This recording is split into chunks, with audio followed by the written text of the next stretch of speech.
But Deuteronomy 29, we're going to start there. We're going to bounce through the last couple chapters of Deuteronomy, and we'll end up in Joshua 1, all right?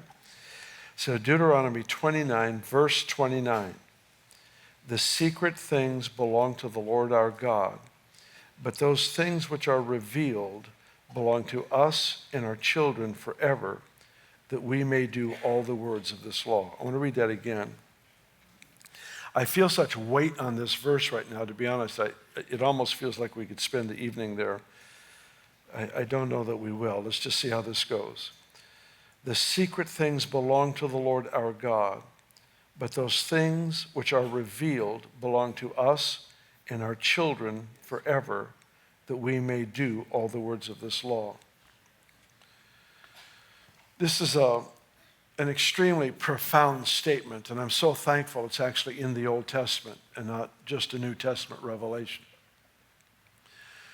The secret things belong to the Lord. That means there are things that you and I have questions about that we are required to trust Him for before we understand why or how or what to do. The realm of mystery is as important in our lives as is the realm of revelation. I personally think the Lord entrusts to us revelation knowledge of His Word, not in addition to Scripture, for those who may be new. Revelation of His Word. I believe He entrusts us fresh revelation from His Word in equal proportion to our measure of trust in Him in mystery. So the more I trust Him in mystery with what I can't explain or understand, the more He entrusts me with things that I can understand. I think mystery is as important as revelation, because what I don't know proves where my faith is. What I don't understand is the challenge or the test of my faith as a believer. Now, interestingly, in Luke chapter, I think it's chapter 12, he talks about the fact that God has given us the secrets of the kingdom, and it's part of our inheritance. So we live in this tension in that I have the mysteries of the kingdom are all downloaded in my bank account, but they're not all in my possession.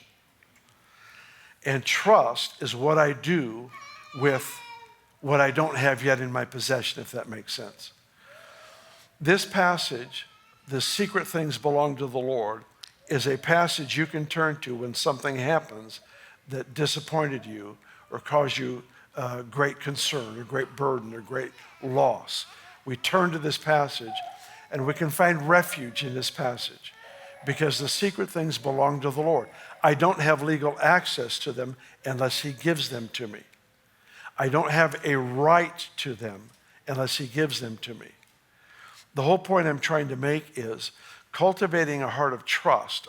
Last year I went through a real challenging season physically, and I came out of it with this conclusion.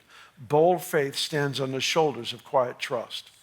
What He's trying to do is cultivate in us the quiet, lasting trust that bold faith can stand upon.